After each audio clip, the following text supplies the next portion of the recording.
Howdy podcast. There's no such thing that makes my heart beat so fast. Making all of the people smile and laugh on the Howdy podcast. Put a nice kick. Good one. Howdy podcast. Okay, that's much better. But the hardest thing I learned about like content creation in general is just doing it. It's kind of like going to the gym. What's the hardest part about going to the gym? Yeah. Just going to the gym. Yeah, just going to the gym. Waking up every day and wanting to go to the gym. Because once you build that habit and you start flexing that muscle, it's like you feel weird when you don't do it. Yeah. That's one thing I had to learn with like posting is like if it doesn't become something that's a habit, I'm never going to do it. Yeah. It has to be something that I'm doing consistently. And when you show up every day, people can't deny you, dude. And that's what I've noticed. Heck yeah. So today, spontaneous episode. We got Levi here. Let's make it happen, Captain. Yeah, good to have you. Good to have you on the Howdy podcast. I guess is the next episode. Dude, this is the next episode. Might as well do it, man. You might as well do it. Howdy, dude. Howdy. Howdy. So kind of explain what you do. I know we've been talking, but we've been talking for like 2 hours. I do content creation and sales. I like it, man. I've been here for a year and a half. Love it so far, and I'm glad I met you. So this is nice, man, because nobody else was really doing that. So Levi, he messaged me and was like, "Hey, my barber told me to follow you." So that's kind of how he found me. That's exactly how I found you. Yeah, thanks to that. What's his name? Sonny. Thanks, Benevimondes at Kingdom Cuts. Thanks, Sonny. No, Sonny's real. He was like, because I'm helping him out with like TikTok and IG and like here's what you should post. Because dude, I think barbers have it made. Yeah. Because like you have a before and after every day, and you do it like 4 or 5 times. I'm like, just do a before and after, come up with a cool transition, boom, you have 5 videos a day. Yeah, it's cool because we do digital marketing, and so me and Levi kind of have a lot to talk about and figure out. And Levi, what do you do consulting? Yeah, I do like social media consulting. So I work with brands. I'll do brand deals for people selling products and like content creation and everything, I guess, in between. Yeah. In a weird way of saying it. No, it's hard for maybe most people to be like, what do you do exactly? I post on Instagram a lot. People pay me to promote their products. Yeah. And I do YouTube. That's how I feel, man. They're like, what do you do? I'm like, well, to sum it up, we're a media company. That's a good way to put it. But we do drones, we have cameras, we have lights, we have microphones, we do video production, we do commercials, we do content creation, we do social media management. Like, and they're like, what? Yeah, well, it's a lot. Well, it's like, I guess you would be like a multimedia agency. Yeah. Yeah, like that sounds about right, because multimedia. Yeah, and I've had a hard time figuring out how to market my business. Yeah. So like 2023, I was kind of growing Flights and Sights, and I was focusing on promoting other people's businesses because that was my service. Yeah. And so I neglected my own brand because I was building other people's brands. Yeah. And 2024, I was like, okay. Making the switch. I was like, in January, I was like, okay, Lord, what do you want? Like, what's the next thing? Yeah. And then February begins, and then this idea popped into my head, and I was seeing some other people do it. And I was like, okay, is this what I'm supposed to do? So prayed on it. The next day, Nathan, the landlord here, texted me. He's like, hey, I have some spots. This sounds like a cool idea. Like, you should come check it out. And so came and checked it out. Everything aligned perfectly. I was like, okay, now I'm here for 2 years. Now I have an empty box and I got to fill it up with cameras and microphones. And so it's like, let's do it. And so I didn't know whether to market myself as like a podcast production company at this point, as a digital marketing company at this point. Like, so I have everything in my bio. Yeah. I mean, as you should. Yeah, I think that's good. Okay. I would probably do multimedia, and then let's just get into it because we're talking about things we're interested in anyways. Let's get into it. So on IG for me, what I've learned is when you're like putting like a bio, you want to have your name, of course, because people associate with the name. You want to have a face if you can, but Flights and Sights, I get it. But like have like emojis and then one word. So it's like a microphone that says podcast, a camera that says photography, another one that says drone, and like that be it. So people are like, okay, if I need this, or this, cool. The power of 3. They do that in comedy. I don't know if you ever noticed it. Like they'll never reiterate a joke more than 3 times because the 4th time it's not funny and 2 is not enough. Yeah. So do that on IG. Put a link below, and then boom, people can find you. I think your IG is pretty optimized, to be honest with you, because I checked out your links. Like you go directly to your website. You got your products, your services, everything. It's like online portal. It's nice. So that looked good. Yeah. Your branding looks good. I might change your logo. The Flights and Sights one. Mm-hmm. I just changed it. Really? Oh, okay. It's okay. It's just a camera. It doesn't stick out. It doesn't say anything about you. It doesn't say anything about Flights and Sights. Like Flights and Sights, I'm thinking if you could put a drone in there with a camera with a mic, like I don't know. I have been battling the logo Everybody does war for the last 2 years. Really, it's tough. I've ever tried 10 different logos, and I don't know. Have you ever tried to get on Fiverr and pay a dude $10 to give it a bat? So I found a girl in Abilene. Mm-hmm. She kind of it was more of like a hand drawn type situation. I was like, okay, I'll give it a shot. Right. I mean, they turned out good. It looks good. It looks very good. It's usually not the type of thing she does. Mm-hmm. So she does like a bunch of Western stuff. But, okay. And it's phenomenal. But yeah, I've been battling. I've tried to make a bunch on like Canva and stuff. I love Canva. Dude, I use Canva all the time. Oh, me too. I've attempted logo design work. Like it's so hard. People have asked me to do like a brand package. Oh, yeah. With logo and everything. And I'm like... Brand book. I have skills that are in the same realm, but that's not one of them. It's a tough one, dude. I can mess with a camera and do great things on a camera all day. Mm-hmm. But when it comes to like specifically logo design and being creative in that way, I don't have I don't know. That's just not where my creative mind goes. Yeah. My mind goes to like stories through videos, and like I can do still pictures and stuff, but yeah. Logo is something else because it's like almost creating like a subliminal symbol. You're creating to make a symbol people that think something about it. That captures that person's brand, what they do, who they are. Mm-hmm. It's a lot, man. Their colors, everything. Yeah. And most of the time when you create a logo, people are always like, well, can you do this? Well, can you do that? And so you go through 50 edits. Yeah. Which is cool on Fiverr because they're like, we'll give you 2 edits. Yeah. Like, cool if you don't like it and move on. And that's why I was like, I did like a $5 and $10 route for a while. I finally found something I liked, but dude, I would say try it. So do you outsource a lot of your work? No, I don't. Do all of it? Yeah, I do like everything in house. Kind of like you. I do like everything. Yeah. So between making the clips to recording all the content. Now, the shocker that, I don't know if anybody see my content, but I record everything on my phone.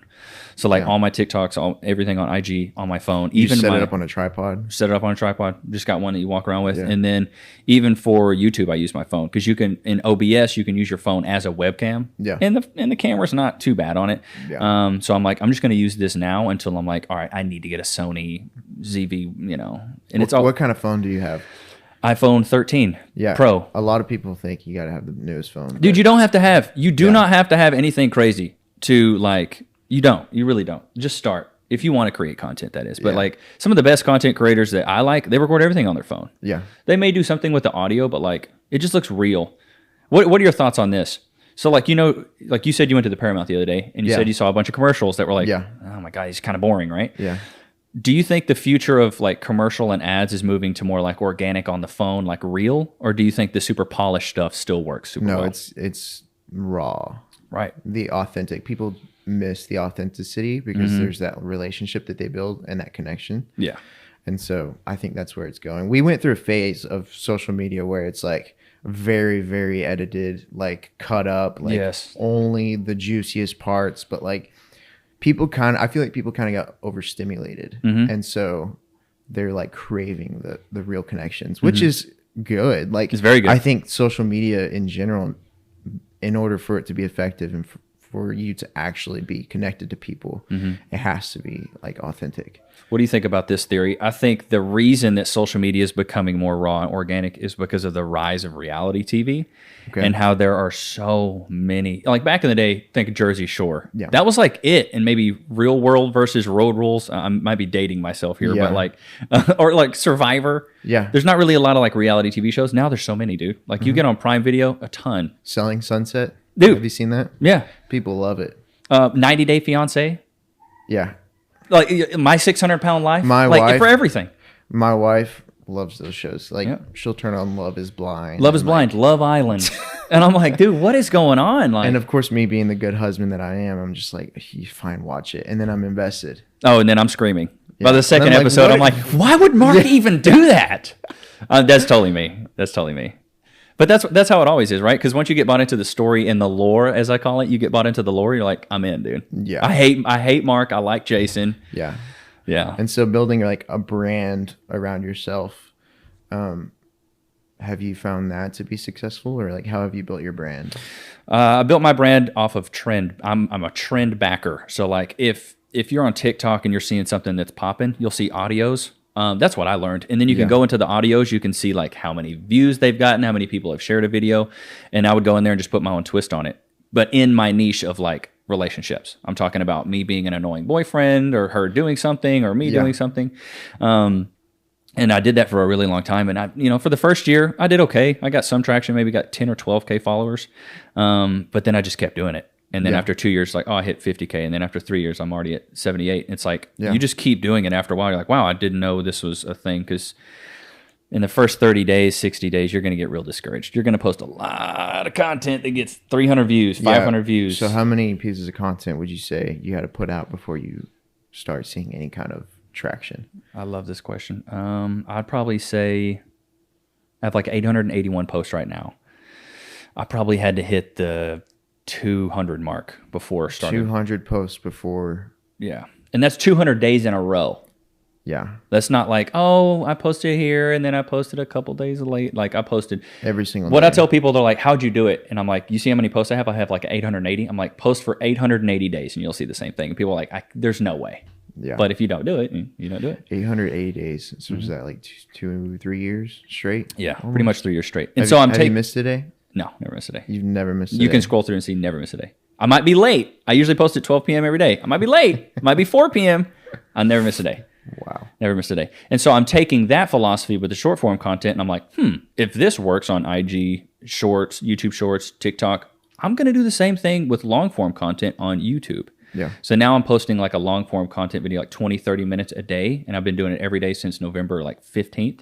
And I've averaged around 300 to 400 new subscribers every single month, which is like, I don't know how much you know about YouTube, insanely hard to get any subscribe. I was lucky before that. I was just posting shorts. I was lucky to get 10 or 12. Yeah. Like shorts just didn't get the subscriber count that I wanted. But when you do long form, people get to know you. It's like, so I'm going to try that for a year. And by November, I'm hoping I have around 10K on YouTube.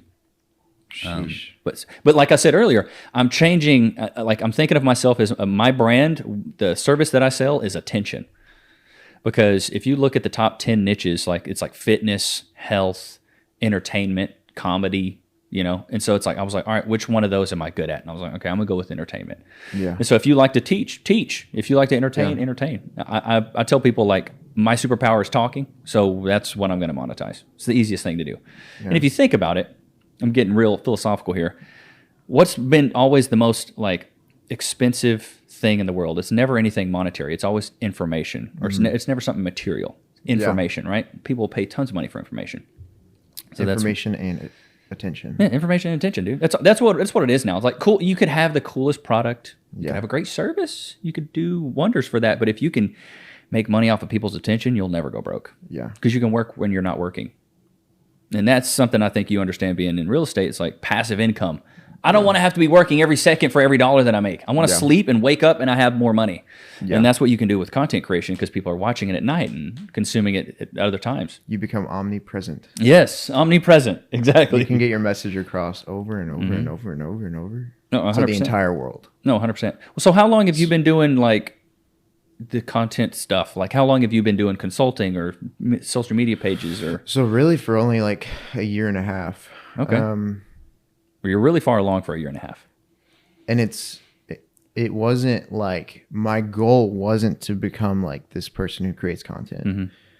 It just happened, like natural progression. Like once you figure out how to use a camera, people are like, oh, can you do this? Yep. Since you know how to use that. Mm-hmm. And so it's just been a tool, and it kind of has led to this. And so in the last year and a half, I've just been studying and like testing and like figuring out like what works on each platform and how we can, and branding too. Like you have to put a personality with a brand in order for people to trust it. And so like I've been trying to figure out how to do that. And I think these last couple of months, I've really been pushing into my brand and getting in front of the camera. It hasn't been as consistent as you. Hey, dude, it takes time, man. Like, it takes time. I find myself running out of hours because I'm posting for other people, and which shouldn't be an excuse. I need to delegate more, honestly. Yeah. Like that's another challenge that I ran into, is like figuring out how to delegate properly and like how to train people to make it more efficient and instead of more time consuming, trying to control what they're doing. Yeah. And so that's been a journey. Yeah. Well, you're getting better at it. And the thing is, dude, when I was a teacher, because I originally got my degree in education. When I was a teacher, you had to plan out every 30 minutes of your day because you only get a 30-minute break. And so I took that and correlated it to my professional life. And so I'm leaving here at noon. I'm not staying till 12:30. I'm not staying till 1. I'm leaving at noon because that's what we talked about, number one. But number two, I got things to do today other than, this. So it's like I do 30-minute increments. I don't know if that would help, but I'm an early riser, up at 5:30 a.m. I go to the gym. And so like having a habit and having a routine is like makes me thrive. It's almost like I look forward to having to suffer through a workout at 5 in the morning. It sucks, but God, you feel so much better afterwards. You get a good shower, you look nice, you put on some smell good, you know what I'm saying? Yeah. You go out and do something like this, and you do that every day, and you're like, man, I'm showing up for myself, and that was really What gym do you go to? I go to Planet, go to Crunch, the basic ones, dude. I just do basic exercises. I'm not competing. I'm not on testosterone. I'm just like being healthy. I just want to be able to touch my toes, maybe. Yeah. And then I'm good, dude. I'm good. But no, man, I think what you're doing now so early is what's crazy to me, because most people flip it. Most people get really good at the content and they're like, I'm going to get good gear. But you went the other way, which I think is going to boost the views way faster, because people are so judgmental on aesthetic and superficiality. My philosophy is somebody judges you 75% of the way, but just by the way you look. So if you look sloppy, they're already thinking. The first impressions are everything, right? Yeah. And so, like, even when I was getting dressed this morning, my fiance was like, what are you going to wear? I was like, I don't know. She's like, well, you better dress to impress. You got to wear something nice. And I was like, well, I'll wear something nice, but I want to let him know I'm chill. Yeah. I'm not going to wear a suit or anything like that. And so she's like, okay, that looks good. Wear your jewelry. But like, we understand that, the way you look, if people are going to judge you. And so it's the same thing with this. And now that you got a good brand, like, dude, the sky's the limit for you, man. And you start being consistent, dude. Oh man. Yeah. Yeah. It's gonna be really good. I love how you brought that up about like presentation and the first impressions. And one of my favorite things, so like in the realtor world, like that is huge. Like vibes, man. If you don't drive a Mercedes Benz and you don't have shades on and you don't have a tie on, like you're a clown, you're a joke. And like theoretically, you're not professional and you're not like qualified for the job. Oh yeah. I kind of like to go the other way, against the grain. And not be that complete opposite. Like where you're like a ball cap, a hoodie. Like I wear this to showings because like I want people to work with me because they want to work with me, right? And like what I can do because I know them and have a relationship, as to showing up trying to impress somebody. Yeah. And so same thing goes with like this stuff. Like I don't really ever dress. I mean, if there's like events or something, I'll dress nicer, but like. Dude, I drive a Prius. I drive a 2011 Prius. Yeah. And once you can get, so I drove a Mustang GT. Ooh. Convertible. Like, it's how I got my girlfriend. Oh. And as soon as like when I was graduating from college, I was like, okay, this is not practical because I'm a musician, so I had to put music gear. Oh yeah, it's not enough room in a Mustang, dude. Everything, and then my camera equipment and all this stuff, and so. Yeah. I was like, what's the most efficient car with the most space? Priuses are great, dude. that run forever, Mm-hmm. that are like insanely good quality vehicles and reliable. I think I'll Priuses say. are great. My buddy had one, and we toured in it for a while. They're great. So I mean, 50 miles per gallon is not bad, and as long as you can get past the first 2 months of people just roasting you, like, Dude, that's only out here, bro. Go to the city, nobody cares. I know, Everybody's exactly. driving a Tesla. And so Here it's always you getting that unleaded. It's just like, dude, chill out, bro. I want to get better gas mileage. Yeah. So I'm just gonna drive if I could, I'd drive a Tesla. Yeah. Like people are like, you're gonna get a Tesla? Yeah. yeah, They're sweet. yeah, It drives itself. Are you kidding me? yeah. I just don't understand people. That's West Texas though, man. That's So like, once you can get just past that 2 months of just like roasting and torture over here in West Texas, people forget about it. Oh, yeah. And then you're enjoying the savings and like well, they're once you comfy get and they're past that smooth. ego part, Mm-hmm. and so just that whole thing, that Prius is freaking beat up. It's been a champ. It Like, looks good. I've had no issues with it for Mm-hmm. the last 60,000 miles. Like it's from when I bought it, nothing has happened. Mm-hmm. And so I don't want to jinx it, but the bumper's falling off. I got it zip tied on. My spoiler fell off on I-20 one day. It Brutal. just like, Absolutely brutal. and I love it. Like it like the missing spoiler just completes the whole thing, and the bumper falling off. And my wife's always like, "You need to fix that so people don't think you're an idiot." I'm like, I kind of like driving a beat up Prius, like just producing like fantastic stuff, like products and services, and then showing up in a Prius, like in Converse, like. And they're like, wait. Just wait. Just hold on. Just hold on. And that's part of the thing about being real. Like even in real life, like I mean, being an adult, like don't dress like a child, but just being like who you are and like showing the people you're working with like that authentic relationship. That I have found the most referrals to come back. And they're like, this guy was great. He was relatable. Like he's likable. He's funny. He's easy to work with. And so I think that's been the biggest like growth factor so far. Yeah. Well, dude, it takes time. What's your biggest pet peeve? In like the business world or like in general? What's your biggest pet peeve? Dude, hold on. I'm trying to think of this. I'll give you mine while you think. Okay. Mine is being on time. Like this morning, I considered myself super late. Didn't like it. I told you I'd be here by 8. It was like 8:45. I thought my girl had to be at work at 8, so I was like, I was mad internally. Hopefully, I didn't make you mad. I assume Nah, you I was weren't. chilling. Yeah, you were chilling. But like being late is my biggest pet peeve. I'm always like 5-10 minutes early. See, yeah, that doesn't bother me at all. Oh boy, it bothers me. Like, Restaurants, anything. okay. If I try to show up on time. Like, It starts at 9. I'm there at 9. Exactly. Okay. See, you're late. If You're some late. people that's late, but That's I'm late, yeah. like, if I say I'm gonna be somewhere at that time, I want to be there at that time. And Okay, so that's fair. I like if I have a real estate shoot or something, and it's at 3 p.m. I map it out from where I'm at on Apple Maps. I'm like, okay, it's 13 minutes away. I'm leaving at 2:47 p.m.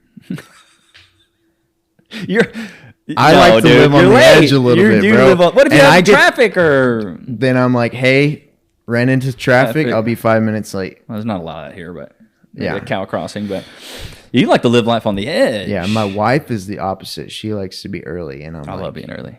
I like to get a lay of the land just in case I need to dip. Like, Yeah. you know what? I'm actually out. I'm not even going to show up. Like, I know I'm early, but actually, I'm not even going to go. Yeah. But I always have to because I want to find parking. I want to be comfortable, and I'm like, I'm big about like understanding the space you're in and really like, all right, where are the exits? Where am I at? Like, I like to be just a little bit early. Yeah. I I'd probably don't know. say one of my pet peeves is Your biggest pet peeve. my biggest pet peeve is whenever people think that they're above other people. Like if somebody has money, for instance, and you look down on others because they don't have money, Yeah, it's pretty evil. that rubs me the wrong way. Yeah, as it should. Yeah. Everybody's human at the end of the day, man. Like what I always hear people say, and I love it, it's like everybody has a butthole. Yeah, Like everybody yeah. has to wipe. Everybody Like, does, man. so I don't know why you would think you're so much better just because that money can be gone like in an instant. Oh yeah, for sure. And so I don't know, that'd be probably one of the biggest. That's a good one. The golden rule: treat other people like you want to be treated. Yeah. Like You see a lot of that in the city where people treat people that are maybe homeless or something. They treat them horribly. Yeah. There's not a ton here in Abilene, but I wish I'd like look them in the eye and give them a firm handshake. Something the kind of respect that a lot of them never get. Yeah. Ever get, and it sucks, man. But it's kind of what it is. Yeah, and I have some friends who moved from California. Ooh, it's bad there. Yeah, San Fran's brutal, dude. And they're like, brutal. People are so nice here. Like, if you went up and like waved at somebody on the street in California, like you'd probably get jumped. Yeah, get the finger or get ignored completely. Yeah, like they'd probably think you're trying to like fight them. Yeah. And so here in Texas, it's nice. Everybody's friendly. You wave at everybody, you drive by, like you shake everybody's hand. Like, well, and another thing, like being in the sales world and working with people all over the state is like we say yes sir, no ma'am, no. You know, like, and they don't. People are like, are you in the military? Never been in the military. It's just like I got popped in the mouth by my grandma if I didn't say yes ma'am. You know what I mean? So it's something that we have here. Have you seen that viral like football? It's like a high school combine video, and they're like, let us know in the comments which players are from the South. And it's like they ask them a question like, yes ma'am, yes ma'am, yes ma'am, and then someone like yeah, and it's like every guy that said yes ma'am is from the South. I promise you. It's just how it is though. That's like, fair enough. And then respecting your elders. That's one thing I was always taught. It doesn't matter what their socioeconomic status is, who they are as a person. If they're older than you, they deserve respect. Yeah. And I think that's stuff that we're missing out on these days. A lot. Yeah. And in Texas, you get a lot of it, which is why everybody here's so nice. I love being in Texas. I'll never move out of Texas. Did you grow up in Texas? Yeah. Paris, Texas. Paris. Do you know about Paris, Texas? Oh, yeah. I got some friends from Paris. Really? I'm old, so I probably don't know them, but... The Tuggles? I do know the Tuttles. The Annabelle Tuggle? Mm-hmm. You know her? Mm-hmm. Yeah, she went to Hardin Simmons. We played music together. That's wild to me. She's married now. She did live here for a while. She was like one of the news anchors. Oh, okay. Now they're in Tyler. Tyler's about the same size as Abilene. Yeah. Like we were looking at Tyler for a while. Like, should we live there? I don't know. Yeah, because it's pretty big. It's pretty nice. Mm-hmm. I like Tyler. They got good barbecue out there. I played a shot there one time. I feel like Abilene is also like the best barbecue you could possibly find, and like those are you might get somebody might bow up to you for saying that. I don't know, man. I feel there's like a lot of good Texas barbecue out there. There is. I might have to disagree on this one. But like the Shed. Have you been? I haven't been to the Shed. Everybody talks about the Shed because it's the best barbecue in Texas. I'll try it. I've tried what is it, Sharon's? Yeah, Sharon's is good. It was good. Sharon's is good. It was good. It was like good old Texas style, just beefy cornbread. Like, get the sweats afterwards, and you're like, I love it. No, you got to try the Shed. Yeah, everybody's been talking about the Shed. I'll have to try the Shed. Have you seen it before down on Buffalo Gap? Mm-hmm. You got to try the Shed. I've also heard, what is it, Catfish Corner? Yeah, I heard it's good. I've only been there once. It's like because there's really no other than like Red Lobster. There's like no seafood. Bro, I ain't going to Red Lobo. All you can eat shrimp on Wednesdays. What is wrong with that shrimp? Why are y'all doing all you can eat shrimp? What is wrong with that shrimp? They came out of the lake. Yeah. It's good old lake shrimp. Yeah. Ugh. But seahorses and shrimp. Yeah. No. Have you been to Jay's Barbecue? No. Okay, those are the two top barbecue spots in town, and then make your decision. Okay, that's fair enough. Have you been to Spicy India? Yeah. Wet. Very good. I like spicy. You like it? My wife loves it. I can't. You don't like Indian food? I can't. My fiance hates it too. I ordered something. I don't even remember what it was called, but I was like, okay. She was like, "Do you want it mild or like normal or spicy?" Ooh, don't do spicy India. And I was like, "Well, okay. I'm Hispanic, so." Are you for real? Yeah, I'm half Mexican. You look totally Anglo-Saxon. I am the whitest looking. You Mexican. look like you're from the Caucasus Mountains. Like your great I got German in me. I got Indian in me. I got Mexican in me. Okay, are you 50-50? Mm-hmm. What's your last name? Pacheco. Okay, it checks out. Yeah, but Darren though. I don't know. My mom's white. my middle name is Dravon. What? Dravon. Yeah. Bro, what? That is... You got the... Every culture you're touching. Yeah. Shout out, Mom. Darren? Shout out, Dravon? Pacheco. Like, what? So people are confused. Anyways, I would be too, yeah. So the Spicy India story. I like spicy stuff, like jalapenos, like that kind of thing. And I was like, how hot is the mild? It's pretty spicy. She's like, it's not that bad. She's like, if you like spicy stuff, it's not that bad. Yeah. It was the most spicy thing I've ever tasted in my whole life. Do you have a good spice tolerance? I usually do. Yeah, like you can eat pretty spicy, like. Yeah. Okay. Like habanero, like I feel like habaneros are spicy. they are. Yeah. But it was getting you though? It was in the like yeah. What was I it guess like the curry. I guess it was the curry. It was a curry or okay, it wasn't like a biryani or anything. It was like some biryani some spicy. like chicken and like rice and like you got this bread tortilla looking thing and you dipped it in the sauce. Mm-hmm. I don't know. That's fire. Spicy India's good. Go eat spicy India, go try it out. Yeah. Crew Thai's good. I haven't been to Grutai. I've heard a lot of good things. Dude, yeah. Their chicken Penang is the bomb there. And then they have some DUI noodles. Okay. There's like drunken noodles. Those are the best. And then the lady at the front, dude, she is so funny. She comes in and she's just immediately talking to you. Like, oh, you were here last time. Now you're late. You haven't been here in a while. I'm like, how do you remember me? She's like, you get the same thing every time. And just talking mess. Dude, talking mess. Yeah, dude, like she's just, and she'll give you a hard time. And like, I remember one time I was having issues at the terminal. She's like, just give it a second. It'll be okay. Like, there's no rush. I was like, God, it made me feel bad. But no, she's funny. We tear up Texas Roadhouse, of course. My girl loves the rolls.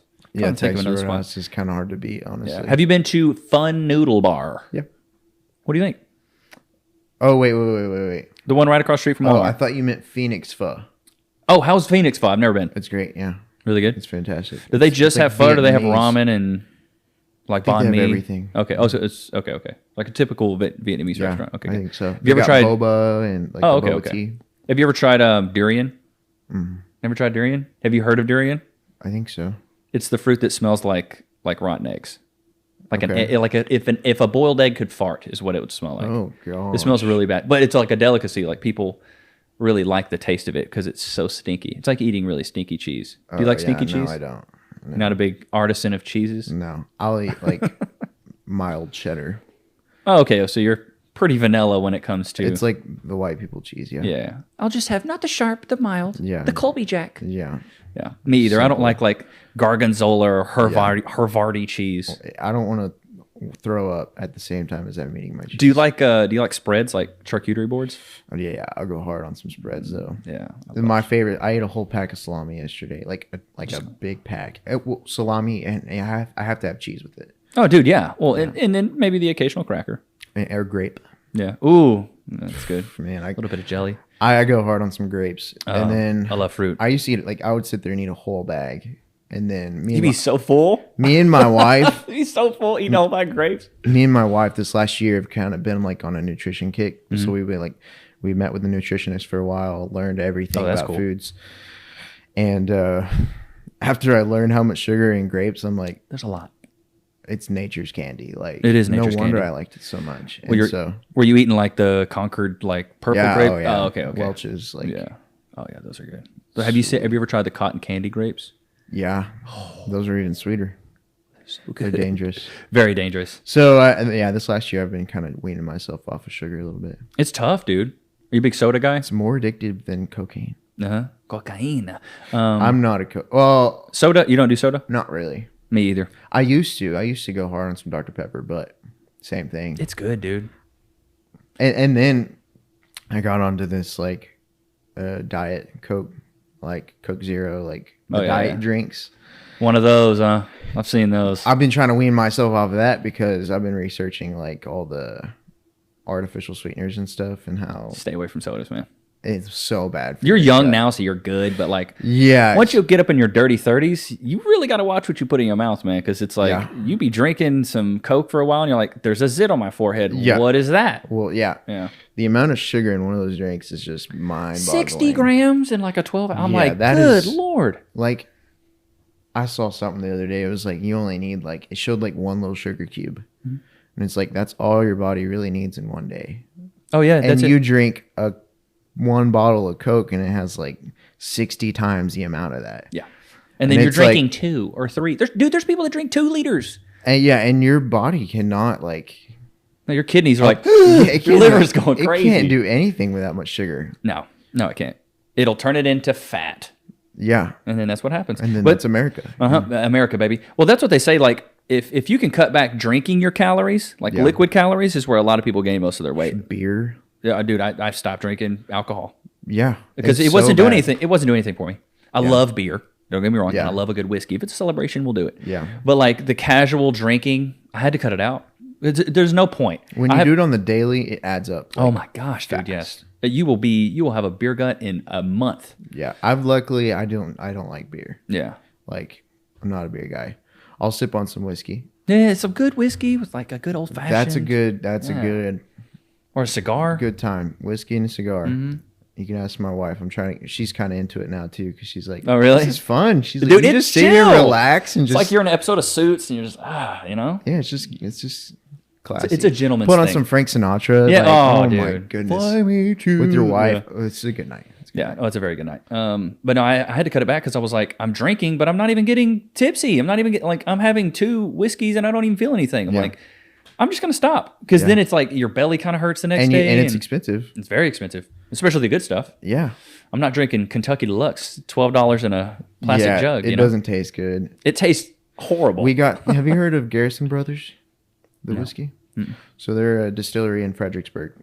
Oh, I love Fredericksburg. It's my favorite whiskey, and I mean one bottle's like $100 though. How many milliliters? Like 750? Is it a big boy? Is it like a? No, it's like a. I don't know what the milliliters are, but it's like. Okay, it's a pretty good sized bottle. It's. Okay. It's decent size. Yeah, it's probably close to that. It's pretty good. It's not like the most fancy whiskey in the world, but we went to their distillery like 2 weeks ago. Mm-hmm. It's so cool. I would love to see a whiskey distillery. It's amazing. I've only seen it on moonshiners. We went there and got to try all the whiskeys that they make, and then we went to some wine tours. Wine tours are fun. Those are cool. They have like whole like cellars full, like underground caves where they store all their wine. Keep them in a cool spot. Oh, it's crazy the amount of work that goes in. I'm not really a big wine guy either. I mean, I'll drink it, but me either. Just if I drink it, I usually drink the sweet stuff. That's just as bad. I mean, that's just as bad as a Coke. Like, yeah, got a bunch of sugar. Well, if you could drink some Scotch on the rocks, that's much better than. So do you like Scotch or whiskey? I'm more of a bourbon whiskey guy. Yeah. Okay. I tried Scotch. It's okay. Not my favorite. Not really my thing. Like, I'm pretty basic, man. I'm like Woodford Reserve, Four Roses, Maker's Mark. Nothing crazy. I don't like Elijah Craig maybe sometimes. Yeah. But nothing crazy, man. Yeah. And then like I like tequila, but it's because when we did drink more margaritas, Espolón and I'm trying to think of the other one. Espolón's really cheap and it's actually pretty solid, so we drink that a lot. Yeah, once you cut like sugar, alcohol, and a bunch of the like preservative fast foods, man. Processed foods, big time. Whole foods. That right there, you'll lose weight in a week. It'll change your life. Mm-hmm. Like you'll start to feel better. Your joints will feel better. Like you'll lose weight. Mm-hmm. You don't even have to work out. Like no, you don't. We really didn't work out that much. I worked out some, and Katie didn't. She was like testing it. She didn't work out for like 3 months and was just burning, like losing. And everybody's like, "What is your workout routine?" She's like, "I don't work out." They're like, "What?" Yeah, put the sodas down, put the fork down. It's just what you're putting in your body. 100%. No, we've started taking it way more serious now that we're older. It's like try to eat whole foods. Like last night we had steaks and mashed potatoes, but we usually do mashed potatoes out of the bag. You just put it in some water and mix it up. Like no, we did actual potatoes, pilled them. Yeah. So it tastes so much better and you feel so much better the next day. The next thing I'm trying to figure out, and because I don't know, is like I want to drink protein shakes, but all the protein shakes you buy are horrible, and some of the even protein powder is horrible for you. So it's like I'm trying to figure out like what's the best source of protein, because I need to be eating like my body weight in grams of protein a day, but it's so tough. I'm tired of eating like the protein bars, 'cause I know they're bad for me. Yeah. So it's like I don't know. That's my next venture. Yeah, we have some protein shakes at the house, but they have artificial sweeteners. That's what I'm saying. Like everything. So has, I looked it up. Have you heard of Huel? Yeah, I've heard of Huel. I think they have some drinks that don't have any artificial sweeteners. If you can find drinks with stevia sweetener or like, I thought that was artificial though, stevia. I don't. It's like a natural sweetener. Oh, it is. Okay, okay. It comes from a leaf. Oh, okay. Stevia I didn't know leaf. that. Reacts completely different than aspartame or sucralose, the artificial. Yeah. So if you can find stuff with monk fruit extract, which monk fruit, okay, natural. Yeah. Or stevia, that's way better. Okay, I'll have to monk look at fruit that. Actually, I got into a deep dive one day. I was curious. It sounds like you know a little bit about this monk fruit. Did you go monk mode on monk fruit? Dude, we go hard on some monk fruit. Everything. So like, if we make any dessert, instead of putting sugar, we just put monk fruit. So is it just like dried, like kind of like so sugar? it looks like sugar. Oh, okay. It's okay. like granulated. Oh, okay. So it literally kind of looks Same like sugar, thing, acts like sugar. 1-to-1 ratio. Yeah. Tastes, I think, even better, honestly. And what it does, it does, your body doesn't absorb it like sugar. And so I don't know, it's kind of weird. It also helps kind of heal your kidneys. Like if you've had a sugar addiction and your kidneys are like screwed up, it goes in and kind of cleans it. That's cool. I'm gonna have to check this out. Can you get it at HEB? Oh yeah. Yeah. It's like there's a red bag. Red bag monk fruit. Yeah. I'm gonna have to try it. It's kind of expensive, but it's worth it. Hey, well, I always say you got to pay for it now or pay for it later. And if you're not gonna pay for the expensive food now, you're gonna have to pay for it later. Yeah. So we've made that switch, and so that right there has been huge. Will help with energy levels. And then, dude, the biggest thing that I was sleeping on was sleep. Yeah. Getting good rest. So we've invested, dude. It's like a science experiment in my bedroom now because we have a humidifier. Yeah. We also have an air purifier, and then we bought a Tempur-Pedic. Yeah. So like we can raise our feet up. We can do and like bought like $100 pillows. But dude, best investment. Yeah. Because you spend like what, a third of your life sleeping. Yeah. So you might as well have something good to sleep on. And not my 20s anymore like you. I can't just sleep on a couch. Hey, no, I don't ever sleep on a couch anymore. It hurts. It really hurts. We have have you heard of purple mattress? Yeah, dude, purples are good. We have a purple mattress, and it's the greatest thing. Yeah, purples are great. I love it. Well, you got to invest in a good bed, man. Yeah. Good sleep is big. Have you seen the hostage tape? Like the things Yeah. Have you tried and the nose tape. Yeah. Have you ever tried the hostage tape? Nuh-uh. Me either. We've got some. I just haven't. No, so that scares me because I have like a deviated septum. Yeah, so do I. And so half of my nose doesn't even work most of the time. Yeah. And so I'm like, if my mouth is taped shut and I need to breathe, like you got one nostril working, baby. That's a lot of air going in that one nostril. Yeah. But it is though. So I've looked into the like strips before. I've heard they do pretty There's well. one that has like where you tape 2 magnets on top. Oh yeah, I've seen and that. You set it on top and it like suctions it up. Yeah. I want to try that one, but they're kind of expensive. So yeah.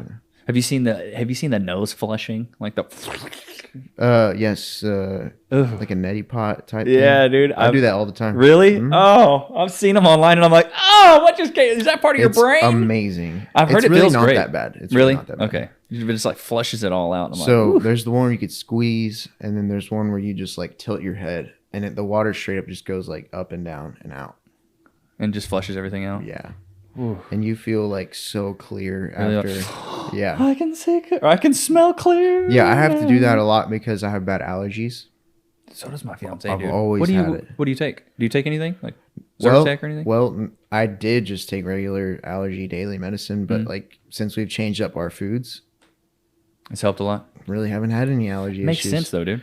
Yeah, like kind of went away. I mean, my nostril's still crooked and like blocks my airway, but yeah. But you're not like sneezing like crazy or coughing or itchy eyes. No, and you can ask my wife whenever we were dating and my friends from home. Like, we also grew up in West Texas, like Denver City, over by Lubbock. And so, how far is Lubbock from here? It's like 2 hours and 45 minutes. Okay. It's pretty far then. West, yeah, right. And so even further west. Yeah, and so you go an hour past that, and it's Denver City by New Mexico.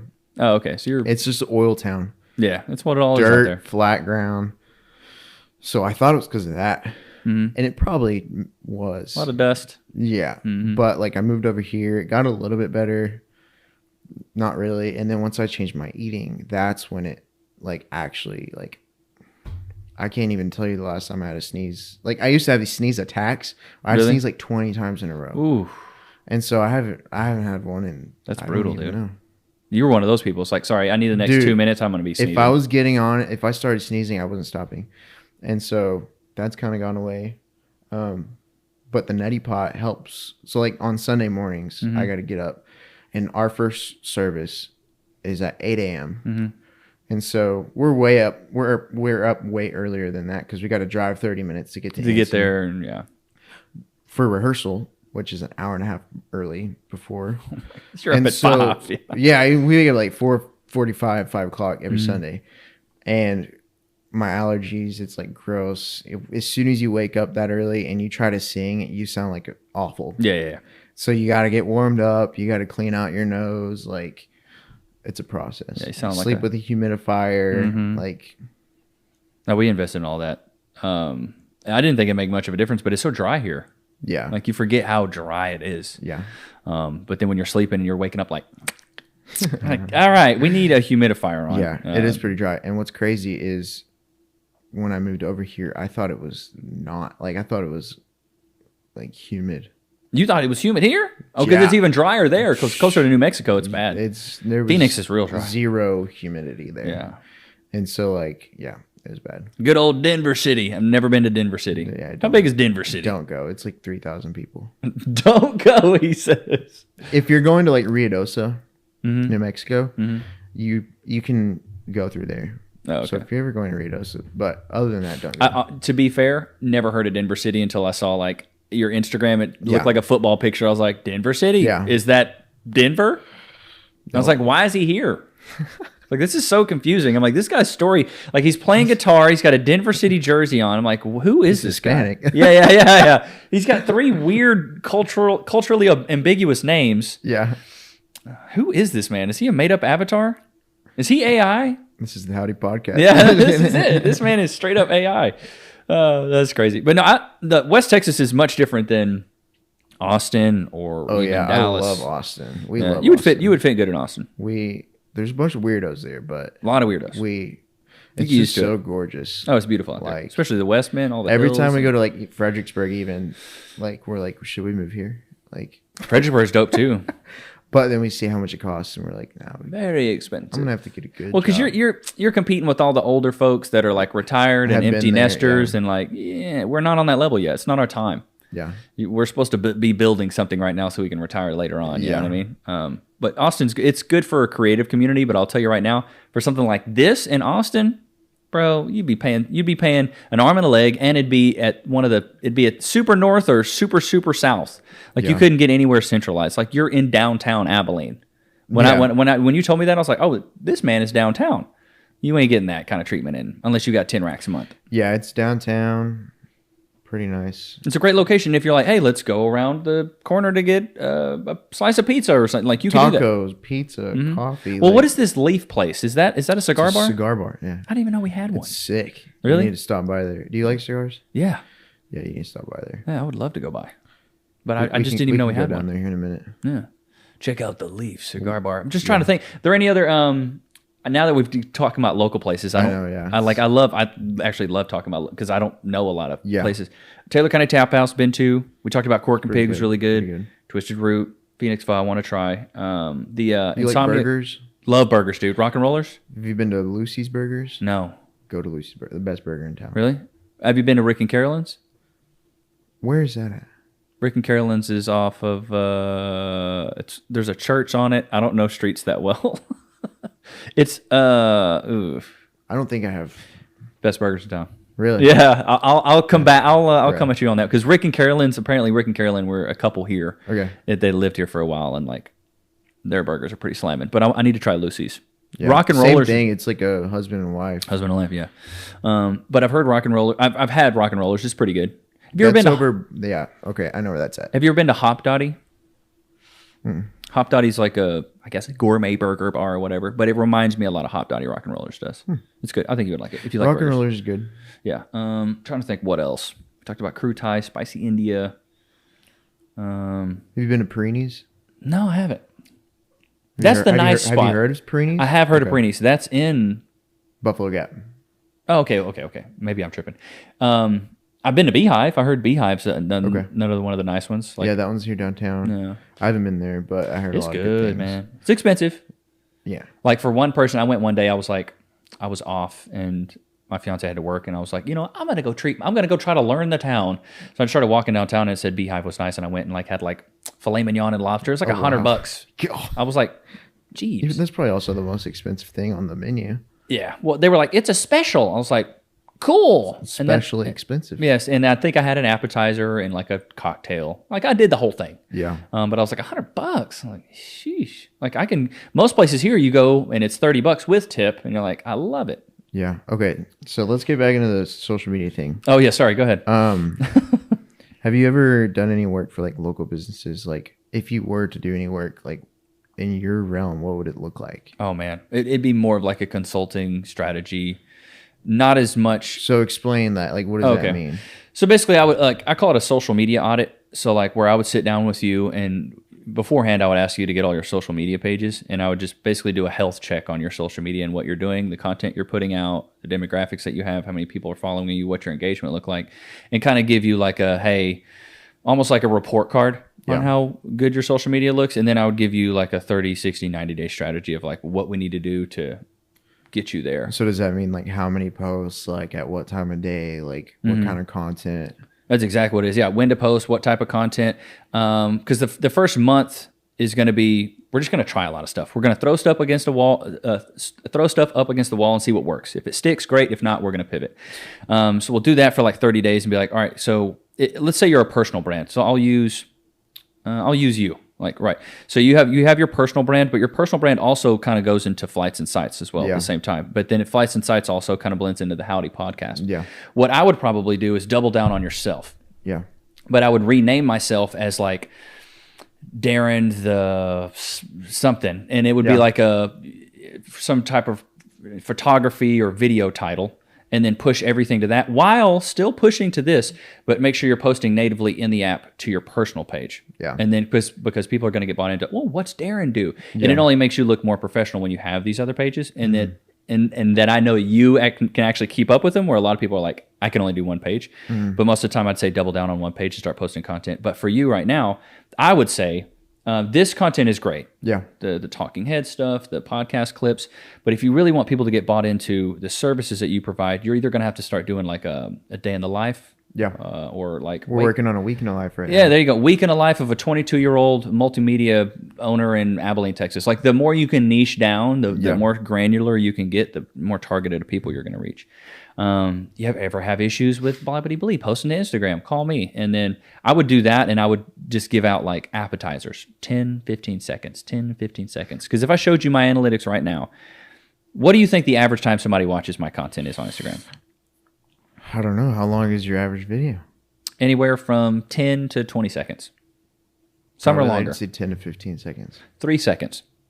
Doesn't matter if the video is a minute and a half, 10, 15 seconds. I get about 3 seconds for somebody to say, yeah, I want to keep watching this or not. Yeah. So like when you think about that, and I tell people this, like you don't need to be putting up editorials or dissertations. It needs to be like 10 seconds. Don't give it a lot of effort, because people aren't going to give it a lot of effort when watching it. Yeah. So it needs to be something that becomes easy to you. But if you keep showing up, something will eventually pop off. Yeah. And if you can make those 3 seconds like count cash, and valuable for them. Yeah.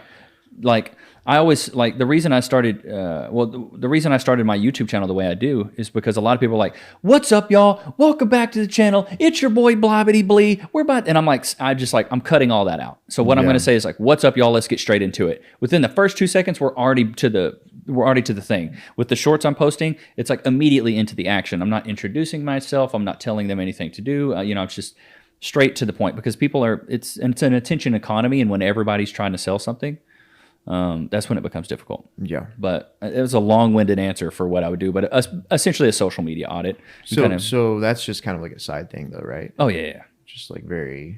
The I was doing it more when I was in Austin, and like it was more like a business thing. But from work-life balance standpoint, when you're doing it all yourself, plus you're doing it for other people, it made me kind of not like it. I had some disdain towards it, kind of like what you talked about earlier. It's like, it's kind of overwhelming. Like it is. Like most of the time when you're pumping out content for other people, the last thing you want to do is go do it for yourself. Yeah. So I pivoted and said, I'm just going to do it for myself. And if people want me, they can bring me in for like an hour or two. Like I've got a consultancy right now where I have equity in the company, but I meet with them twice a month for an hour. Yeah. And that's it. They get to pick my brain. I talk to them. I don't have like really any ties. But if I was to do it now, I'd sit down with the business owner for free and just, hey, let's chop it up for a bit, just to kind of meet people, especially here.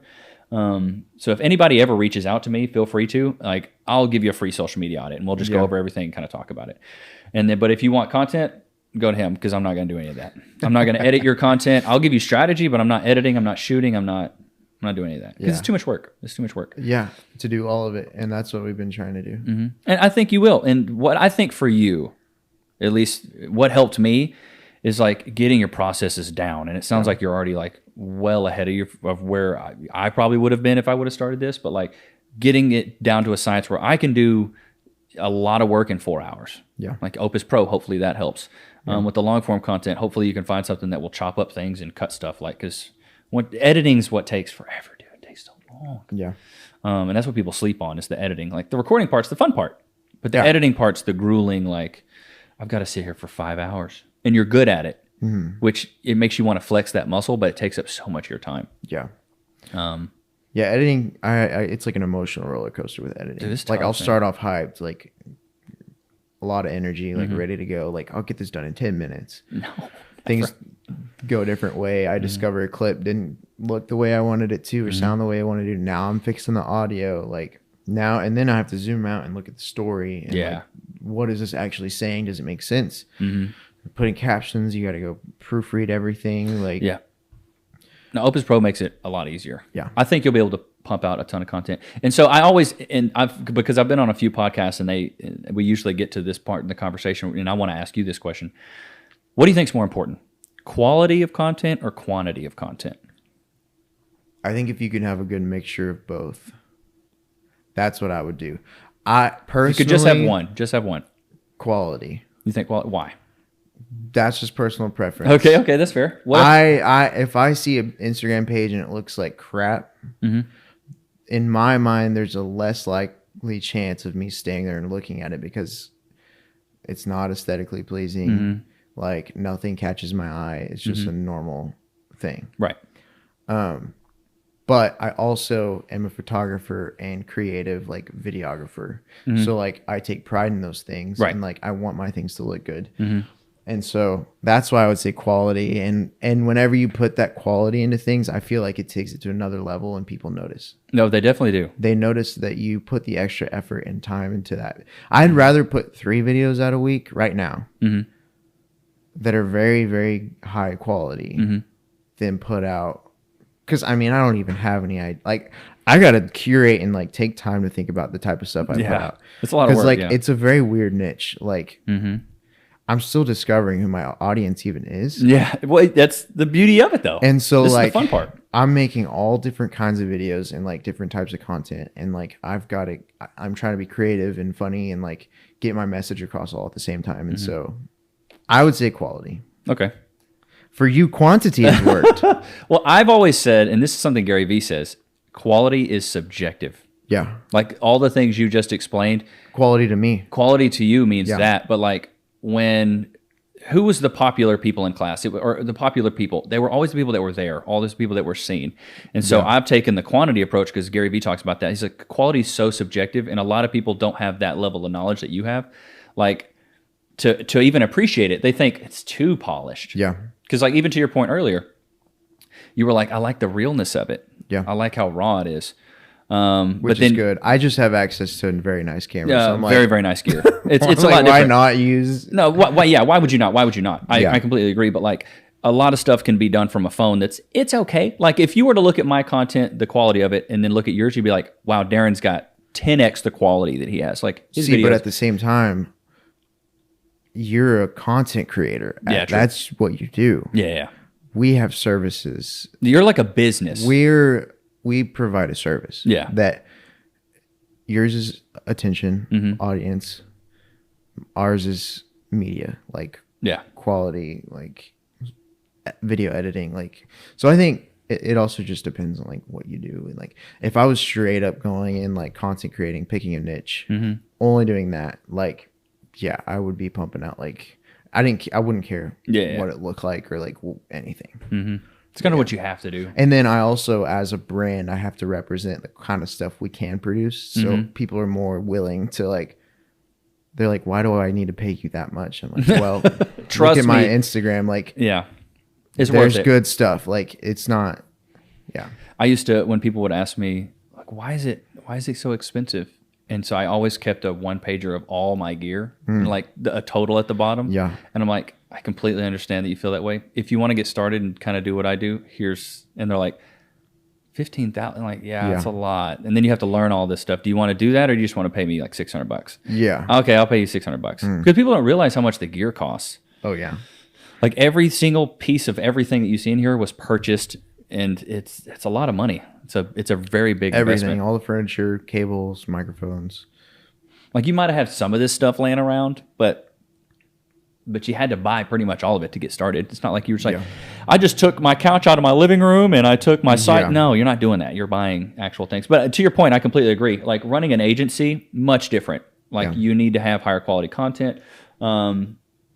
But it also needs to be, I think, real enough where people can relate to you. Yeah. So even the biggest brands, it's like kind of like our commercial point we were talking about earlier. It's like almost sometimes it's too polished. Yeah. The good thing about a podcast, though, if it's well done, it's like it's polished, but it's also real because it's just two people talking. It's not like it's anything crazy. There's no script here, and we're not following guidelines. We're not pitching a product or a service. Yeah. Yeah. And now I don't post every video like that.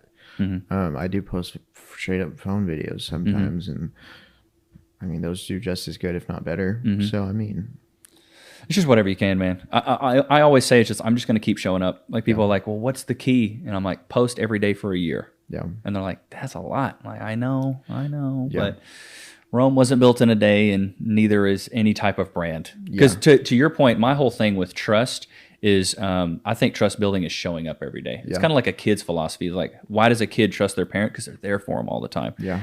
Content creation, I've kind of taken the same approach. I'm going to be there for you every day to laugh at me. Yeah, and I've heard the other day on another podcast, they said it takes about 7 hours for somebody to watch you online before they trust you enough to buy something from you. That's crazy. So if you do an hour, 2 hour long podcast, that's 2 hours already. Right. Instead of doing like 10-second clips, it takes a while. Oh, it takes a very long time. And so if you can get somebody to trust you and like watch you for that long, like they're bought in. Oh yeah, 100%. So like, and then you lead them to your Instagram channel and they see what you're doing and they're like, okay, he knows what he's doing. Yeah. You have a link and they buy your product. They're like, okay, he obviously knows. Yeah. Then you blow their minds with a little 50-page ebook explaining how all of it works. And like, it's just like, it's crazy. Well, like I said earlier, man, like information is one of the highest.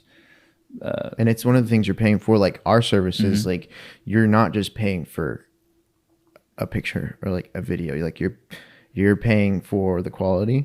You're paying for the last 2 years of experience and like knowledge of video production. Like, yeah. Oh, there's so much that goes into it. And I like that you're like a full suite of products and services, I guess, essentially. Like you'll not just create it, but you'll post it, which makes people a lot more. I figured out that is the sweet cherry on top that convince people to. Well, because it's overwhelming. Well, what do I do with this content? Yeah, I don't want to. I don't want to have to learn.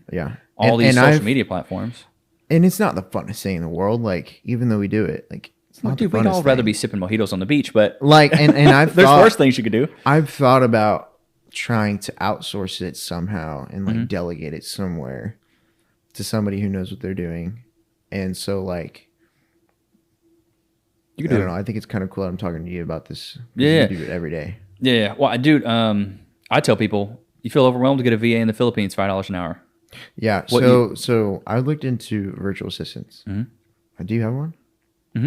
How is that? Have you love it? So like, what does it look like? Basically, they comment back on every comment. Like if I get a comment, they comment back for me. I get a DM, they DM for me. Got it. And so, but what I've done is I've created like keyboard shortcuts depending on what they say. So if somebody's like, yo, love your content or something like that, I'm like, hey, I really appreciate you. You're a real one. Just make it kind of seem like it's me. Yeah. And if it's like, because Instagram especially is like, if you don't comment back on a comment quick enough, they're like, oh, you're not engaged with your audience. So they want it to be quick. So I've got, as soon as I get a comment, they'll go in and heart it and reply it. And like just general things, like I'll give them like a sheet of like what they can say. And so they just copy paste it with like a keyboard shortcut. Interesting. And if I like on the weekends when I'm not having them work, because, you know, I'm a nice guy. I'm not trying to have somebody work 15 hours a day. But like during the meat of the day from like 11 to 5, they're just sitting there doing that. But it's helpful, man. Like it takes up so much of your time off, like having to worry about it. The next thing I might do is get a thumbnail creator for YouTube, but I can just do it right now. So I'm like, my philosophy, and I think you would probably resonate with this, like I like to learn how to do it first, and then I can outsource it. Yeah. I've learned how to do all of this, and so now I'm in the process of like teaching Yeah. somebody who can help me how I do things. Yeah. And I'm also looking for like outsourcing options for like VAs are good. Even for like video editing. I've looked into. I can do it, but just the amount of time that it takes, on top of like keeping a business afloat and running a business, doing the finances, all that thing, paying the space, and like client relations and all of that side of things that you don't really think about going into starting a business. That's kind of why I've started to think about that. But whenever you're creative and you turn it into a business, there's a lot of things that nobody ever tells you about. Dude, nobody tells you anything about it. Because like as soon as you start making money, okay, you got to start worrying about taxes. Once Okay. you 1099, start worrying about baby. taxes, how do you reduce those taxes? Yeah. And so now you're all of a sudden an LLC, and then you're like, okay, how do I reduce even more? Like, what's a business expense? How do I keep track of it? Like, am I paying the right amount to the government? Yeah. Like all of that stuff, you then become like a business manager. Yeah. And then you have way less time to be a creative. Yeah. And so like if you can figure out a system to like bring somebody on or have somebody assist you and delegate that to, I feel like that's the sweet spot. Oh yeah. Well, what I did, man, is I just made like a one pager of like what are the most time consuming tasks that I have, and I was like, what can I outsource and what would be the cheapest? Video editing is expensive because I thought about that and I was like, I'll get a video editor, and I was like, $50 a video for I'm like, dude, I'm not even making that much. I'm not about to pay you. But then I looked into, all right, what can AI do? So Opus Pro is great because it's like what, $10-15 a month. It'll edit all the clips. But as far as long form content, the only platform I think that does anything like that is kind of CapCut, but Premiere Pro, I think you said, does this, where they take out the silences. But they do that now. Yeah, I think that's, I mean, that'd be probably your best bet is what I would do. Take out all the dead time, post up the raw, and then... And, you know, they have a podcast AI editing software now too. Yeah, so, and I would just do that. I haven't tested it yet. I wanted to make sure I knew how the heck to do it. Oh, yeah, that's smart. And make sure I could do it if I needed to. And so before I started relying on AI completely. Because that's the thing, especially like photo stuff is different. It's getting really good with photo stuff. Dude, Midjourney and Sora. Have you seen Sora? Yeah, is that the new video? It's insane. It's getting really good. So like the editing stuff for the videos is like, it's really good, but it's not reliable enough to be the main thing that I use. Yeah. And so like I still have to edit majority of things, but like the Opus Pro, I tested it out and it was fantastic. Like, dude, I put in a 50-minute video, and in like 5 to 10 minutes, it gave me almost 30 like clipped with a virality score, with captions, with you can put your logo. It's crazy, and you can schedule it to post. Like it gives it even a caption, almost like a title. Yeah, it gives you a title, and it's like it's crazy. No, have you ever used? It's very impressive. We did a bit where we shot a bow and arrow at the camera, and I missed the camera with the arrow, and behind the camera was Mike, the guy who made the dad joke. Oh yeah. That's funny. Everybody knows him by that now. But I hit him right in the nuts. And he was like, oh. And I was like, oh, we hit Mike in the cojones. Yeah. And then it gave it a title. It was like, prank gone wrong. Like, hitting Michael in the cojones. I was like, that's impressive. Dude, it's listening. Opus Pro is probably the best one. I've looked at a lot of other ones. Yeah. Video.ai, Munch.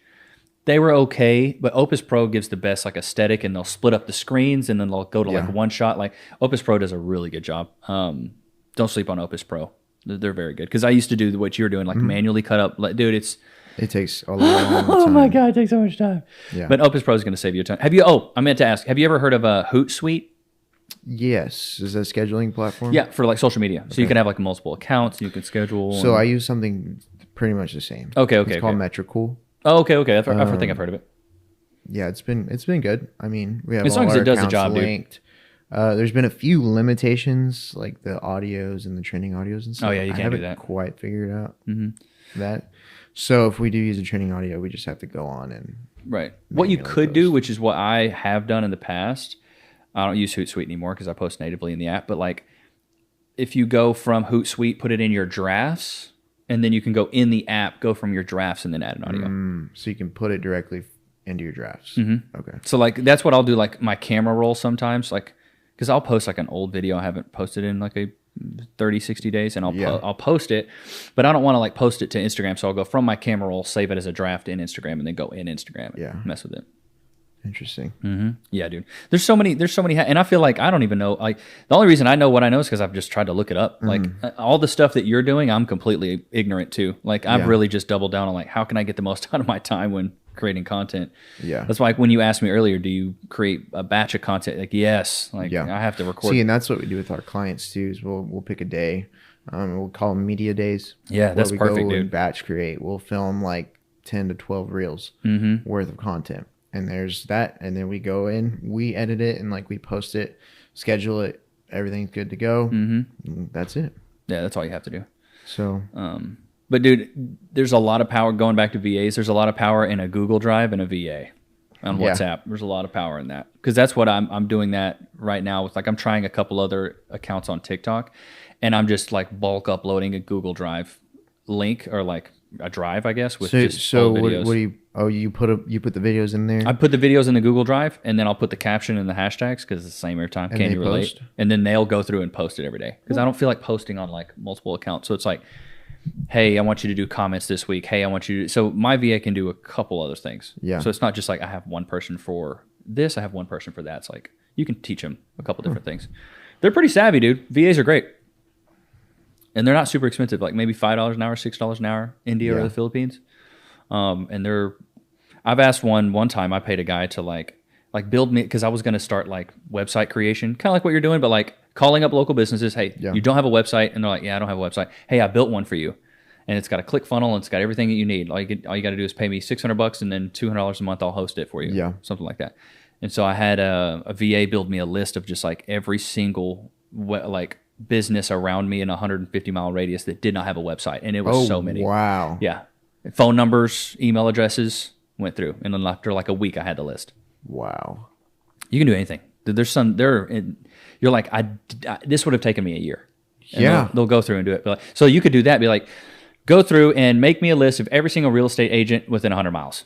Go through, make me a list of every single broker within 100 miles, and real estate investor within 100 miles, any small business owner within 100 miles. And now you have a massive list, create an email list. Boom. Yeah. Now you're sending it out to everybody. And there's like, who's this guy? Yeah. How does he know I need content? So like if you have that list, you can say, hey, send this email out at this time. And they can just...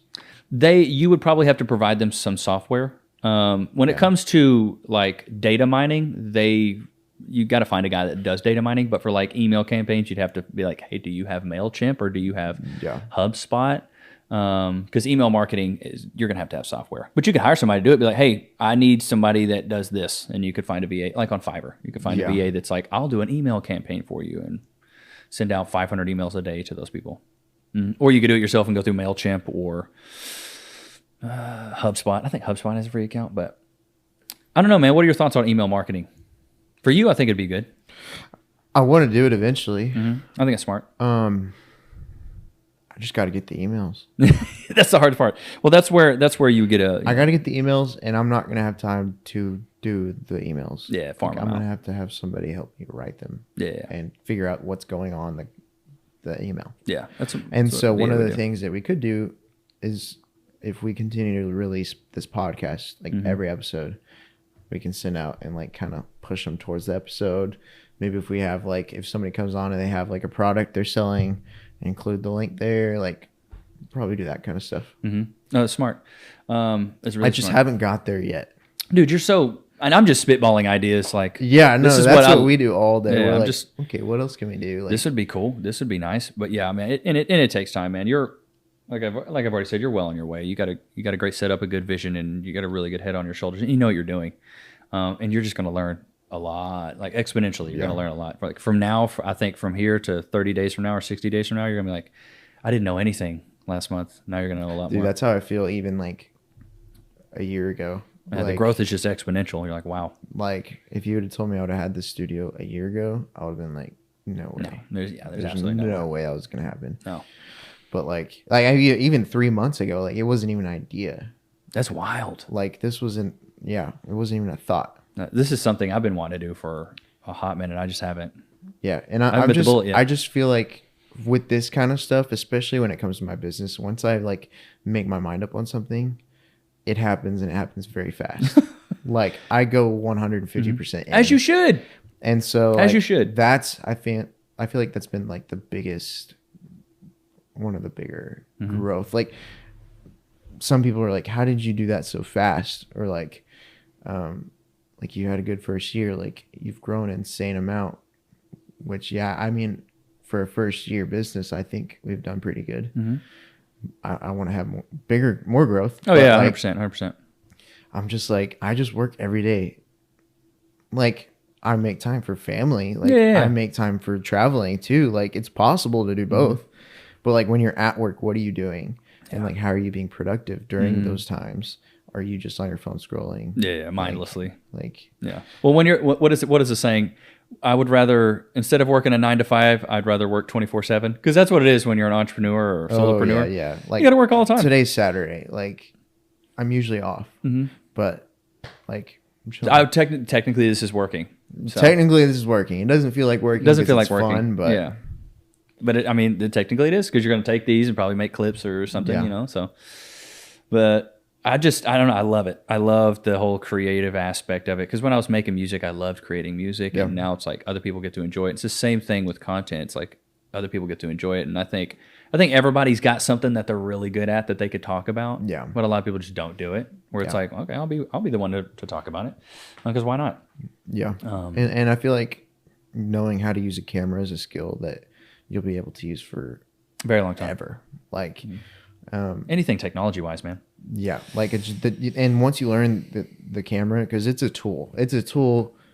Like if there was nowhere to put this stuff, it would be useless. Yeah. It'd just be for fun. But like you can use it as a tool, and it opens up so many doors once you know how to use it. Oh yeah. And so that's a. I think 2024 is going to be a very big year for you. And if me and you can come up with a plan of what we could do and make it happen, and like cross promote, and then I'll even help. Like, there's anything you need me to do that you think I would be good at, please implore me. I'm not going to ask for anything back, because I feel like just building the relationship of me helping you, you helping me, like let's make it mutually exclusive, where we're both getting something out of it. I like those relationships more than like you just pay people for their time. It doesn't feel organic, you know? Yeah, maybe I feel like I just had this idea. Maybe so like you're a creator, and so maybe, I don't know, maybe we could start something cool and build like a little creative community. It's a good idea. Just to have. There's a rollerblade chick here that's got like 48,000 followers. Yeah. She's pretty big. There's people here that I think create content. Some of them are just like maybe on YouTube, maybe on Instagram, but like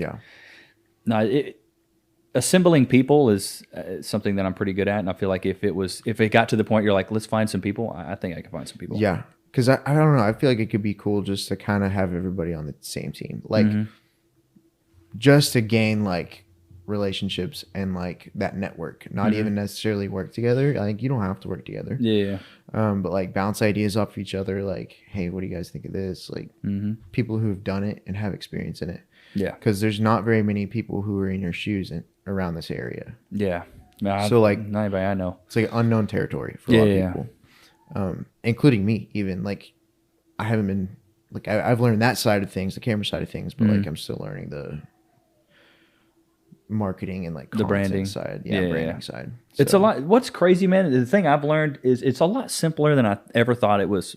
It was like, think of the big brands that you like. There's probably like one reason you like them. Like you like Converse because of what? The aesthetic or the feel? Aesthetic. You love the way they look. You really don't care about like the gold stuff is cool. You maybe these are custom too, so these aren't. Yeah, okay. So there you go. But see, you've bought in so much to the brand that you like the aesthetic that you've created your own custom pair, which is like another level of like, you're a super fan at this point. You're not just a fan. Yeah. But like your jeans, did you go that far for? Probably not. You probably were like, I like the feel. They're cool, right?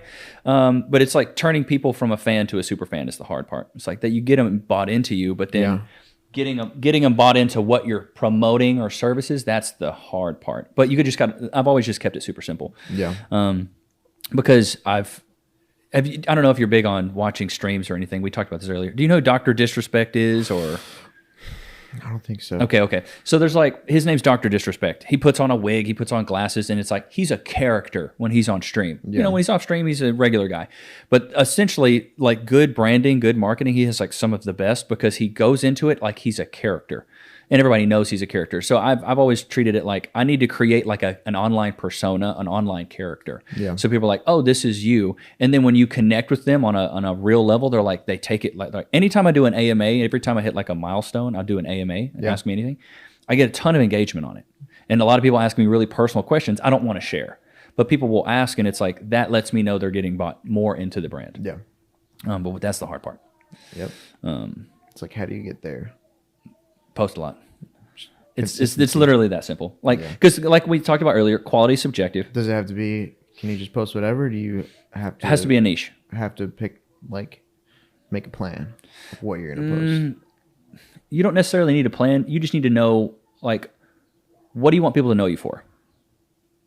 That's what you need to know. Yeah. I wanted people to know me for the relationship guy, because my goal is once I hit 100K, I'm going to drop an ebook and also a masterclass. Yeah. So people can go and be like, oh, what is this ebook? It's going to be the secrets to dating or the secrets to this. This guy's making it right now. And then I'll offer a course as well. And then on top of that, I'll offer consultations with me. But I'm going to wait until I have 100K, because people have asked me, the only people I work with are people that I'm like, I actually like this Flame app. I really like their app. So I'm like, I'll work with you guys. But for the most part, I'm holding off on the consultancy to kind of build up like people want to work with me. And then I'm like, all right, I'm offering, it's the, what is it? The 1-5-30 rule. I don't know if you've ever heard of this. I'm going to offer one solution to 5 people for the next 30 days. Once I have 5 people, I'm done. You charge more for it. You don't have to work with as many people. So that's one thing I did at start of 2024. I used to do $100 for a video. You want me to do a video? $100. As soon as 2024 hit, I said it's 200. Yeah. Nothing really changed. I maybe had a few different thousand followers, but nothing really crazy. But now I can work less and get paid more. Yeah. And so, that's something. I'm not saying raise your prices. No, because inflation's crazy, but it's a good way to. You had to take into consideration too. Like the more experience you get. Like I've had to do that with some real estate pricing. Mm-hmm. Some people like it, some people don't. But the people who trust me and like my stuff, they stick around, and that supplements the people I lost. Yep. And so no, exactly. And you can work with fewer people but make more money. So sometimes you got to raise your prices. It also brings in a different type of client, because like if you have those prices, like people who actually are wanting to pursue this are like, okay, yeah, I'm ready for it. Well, I've always found what's so funny is like the $50 people, the $40 people are way more picky than the $250, the $300 people, the $1,000. The $500 people come in and they're like, just do it. I trust you. I'm like, thank you. Yeah. The $50 person, like, well, can we get this revised? Can we get that? Yeah. Can you go back? I didn't write. I'm like, golly. Yeah. So that's why I also raised my price. I was just tired of working with a bunch of people that were very picky. Yeah. Less serious. Yeah. Well, and then these people that have bigger budgets, they understand that it's like, this is just one cog in the wheel of the system. Like, I just need to put out some content that looks good. I'll leverage you as a creator. Yeah. But they're like, I'm not spending half of our marketing budget on you. Like, okay, great. But for some people, $50 is a lot of money for them. And it's like, well, I don't want to have to work with those people. It's a headache. I hate to say that, but it's just the mindset. Yeah. It's the nature of the business. Mindset of your clients. Well, that too. Well, you need to know your ICP, your ideal client profile. And for you, I'd be going for business owners. I'd be with that Cupid's bow. I'd be straight up trying to shoot them in the face with that, because they're going to be eating it up. See, yeah, and they have budgets set aside for this kind of stuff too. So like, why would I waste my time? Yeah, I could see an Instagram ad going crazy for you. Are you a small business owner in Abilene? And they're like, have something, but like have like a really catchy one. Be like, I got your back like a chiropractor. And then just list out the services. Do you need this? Do you need that? And just have it be quirky, stupid, dumb, holding weird objects, and like make it like 15, 20 seconds. Yeah. It's like, I'm offering this to 5 people for the next 30 days and you get this one thing. You create scarcity, because a lot of business owners, what I've noticed is they just offer it like, just everybody, I've got it till now. There's no time limit. There's no persona limit of how many people can buy it, and there's an unlimited amount of choices. There's a thing in sales. There's no like call to action to make. Yeah, CTA. There's another thing in sales we call the illusion of choice. So when a lot of people, you're not a parent yet, neither am I, but there's a parenting thing, like a kid's doing something and you're like, don't do that. So that's not giving them the illusion of choice. The illusion of choice is, okay, you don't want to put on your backpack? Okay, well, if you don't want to put on your backpack, then you can either not go to school and clean all day, which they hate or something, and not play on your game, or you can just put on your backpack and you can go to school. What would you rather do? I'll put on my backpack and go to school, as opposed to telling your kid, you got to put on your backpack. Yeah. It gives them that illusion of choice when clearly one of the options they're not going to pick. You have to do the same thing with your clients. Yeah. And limit the options. Like I'm working on doing this right now, where I have, when you click the link in my bio, there's going to be 2 things you can click. Yeah. That's it. It's either you want to look at my social media or you want to email me. That's it. It's not going to be, here's my YouTube, here's my Instagram, here's my TikTok, here's my media kit. Here's just, you got to control the options. Yeah.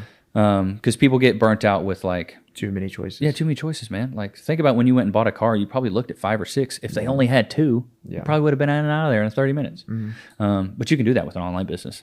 Yeah. Which is what's so cool about it. A lot of things to think about, man. It's like, but you got a lot ahead of you, because you're just now getting into I feel like you're like ankle deep right now.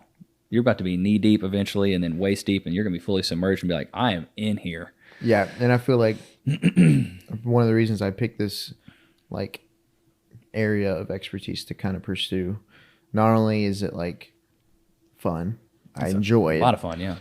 But also with the way the internet's going, with the way everything is going on Earth, it's going digital. Yeah. And so if you can learn these skills, and especially Adobe products, even if you can know how to edit a simple video, your value just skyrockets. Skyrockets.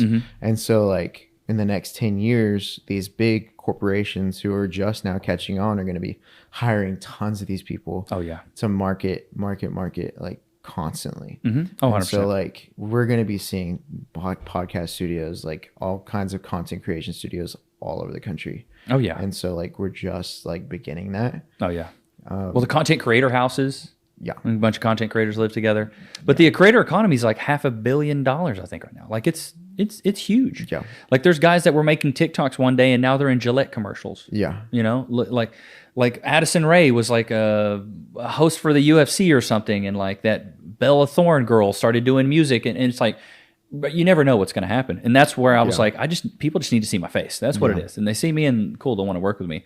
Because Abilene's great, but how awesome would it be if people outside of Abilene were like, hey, I'm going to send you something. Can you make a video about my product? That just makes your life even easier, because now you don't have to mess with anybody. Yeah. And now you can control the controllables and you're at home. Yeah. That was the biggest thing for me when I started creating content, is I don't know if you went through the struggles, having to rely on a lot of people.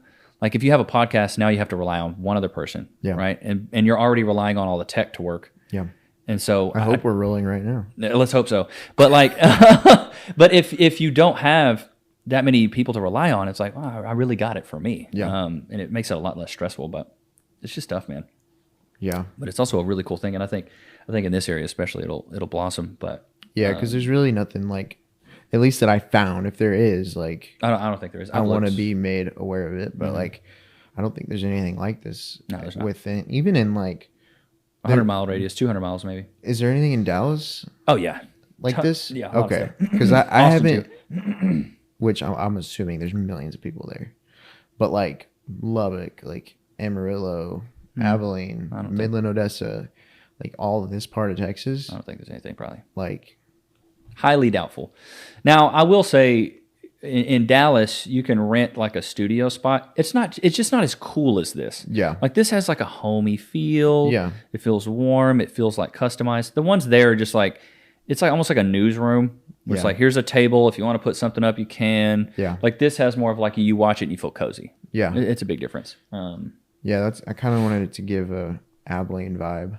Dude, it's stellar. The Howdy poster, the Abilene there, yeah, a little bit rustic, a little bit downtown vibes. Mm-hmm. That's what it is. I mean, all of downtown Abilene looks pretty much this. Yeah. Dude, this is when I saw this, I was like, he has to be downtown. There's no way he's not, because I'm you get exposed brick, because it didn't look real exposed brick. I was like, it didn't look like a poster to me.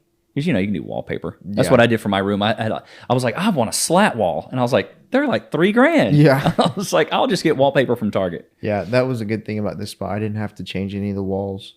Yeah, that's super nice. When you got foliage, that's all you really need. Some plants, some greenery, and you're good. Just something to make the background interesting, because that's one thing that's important to me, because I've been studying film a lot too. Mm-hmm. I want to get into more filmmaking. And just make a short film, dude. I've been wanting to do it too. I want to so bad. Whether that's and I probably could, but like write the scripts, get the actors together, everything.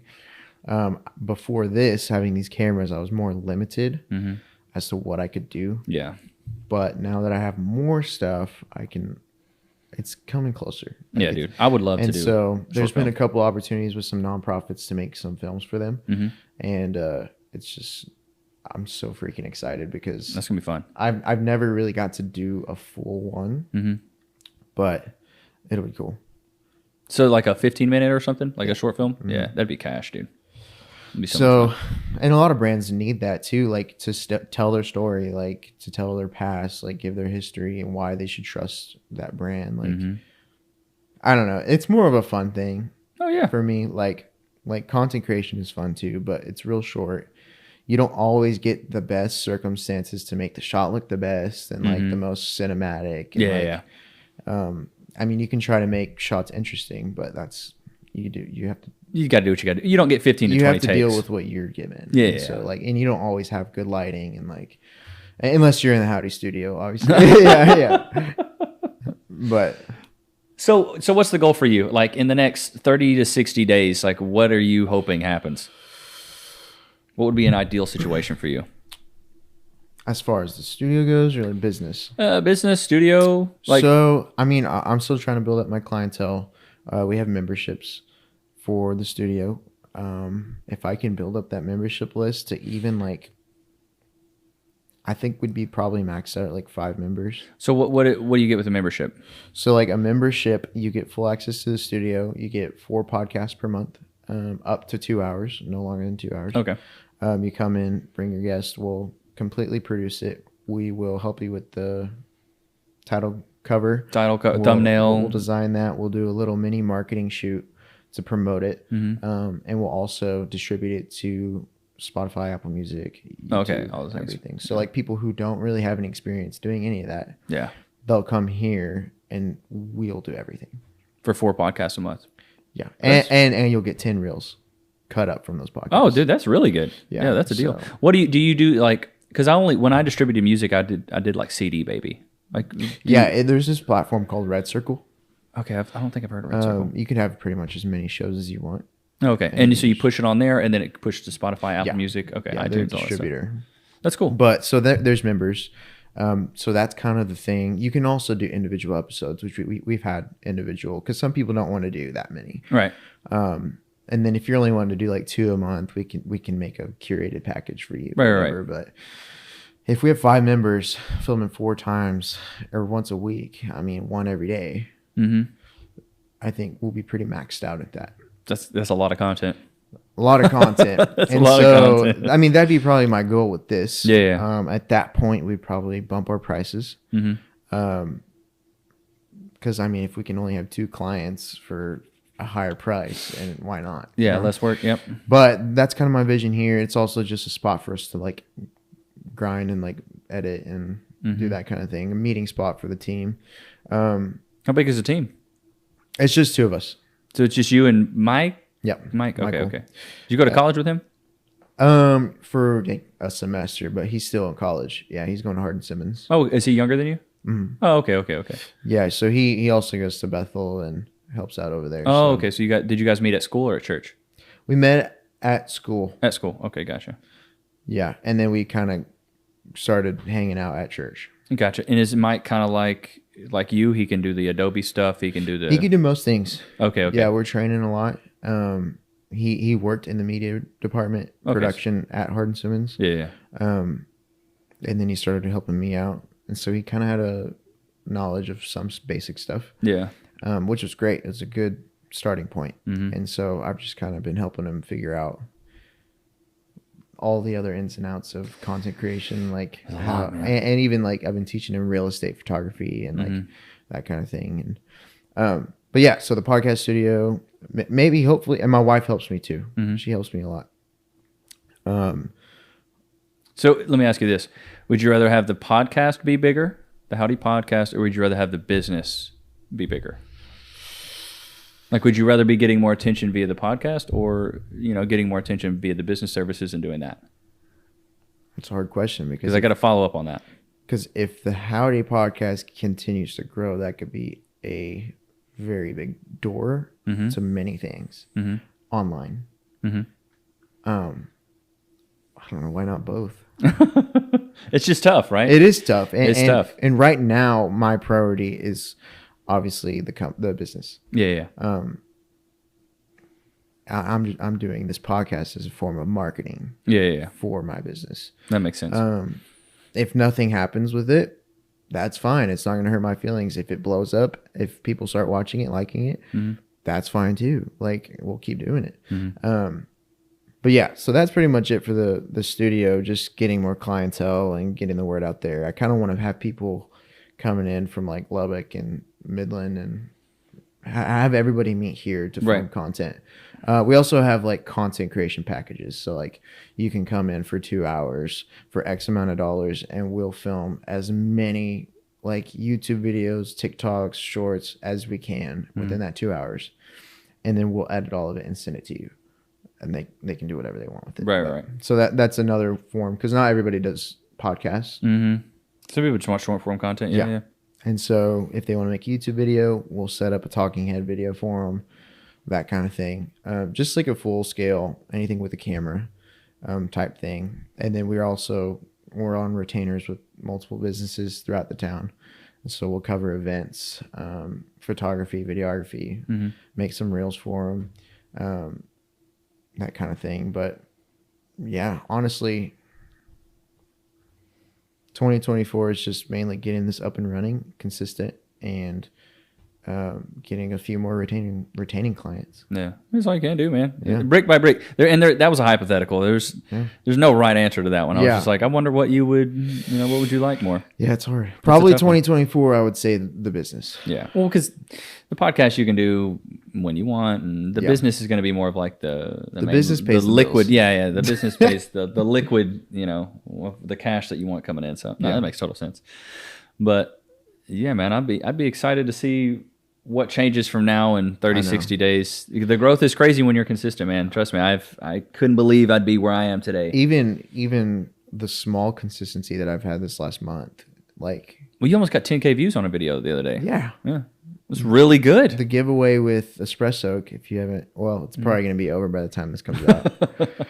That one did well. That video did really well. Yeah, it's about 10K views. It's very good for, which account was it?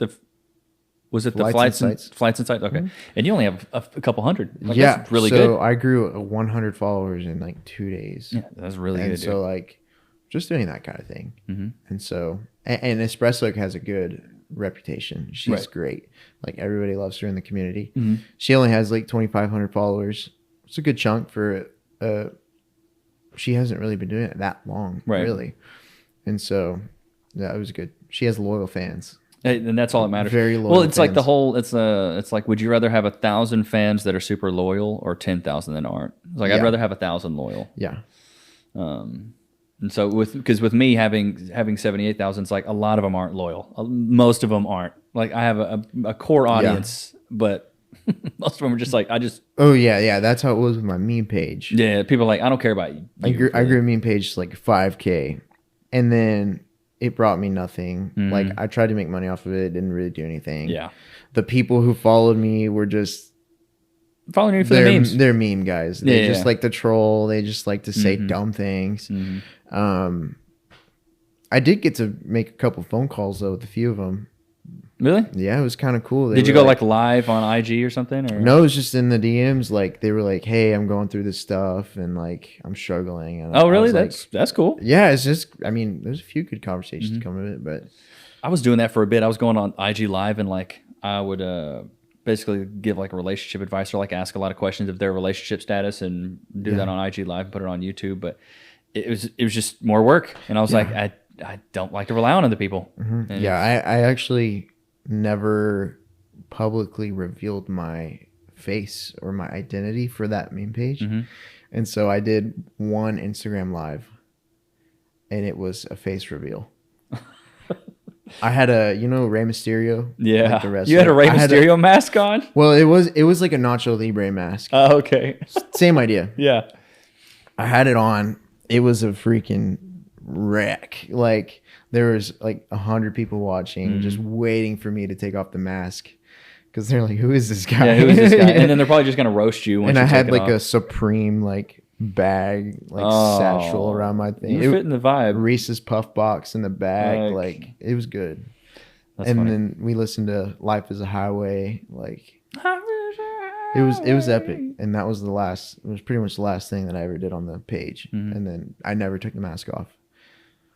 Oh, you did the whole live? Yeah, no, mask I on? trolled all of them because they always troll me. Sorry, the misses. No, it's all good. Well, why don't we cut it now? You cool with that? Yeah, that's good. Thanks for joining the Heidi podcast. Dude, absolutely. Oh, speaking of, I'm watching a clip right now. Where can they find you on social media? Levi Nichs, LeviNichs. Instagram, YouTube, TikTok, all of it. All the things. Levi Nichs.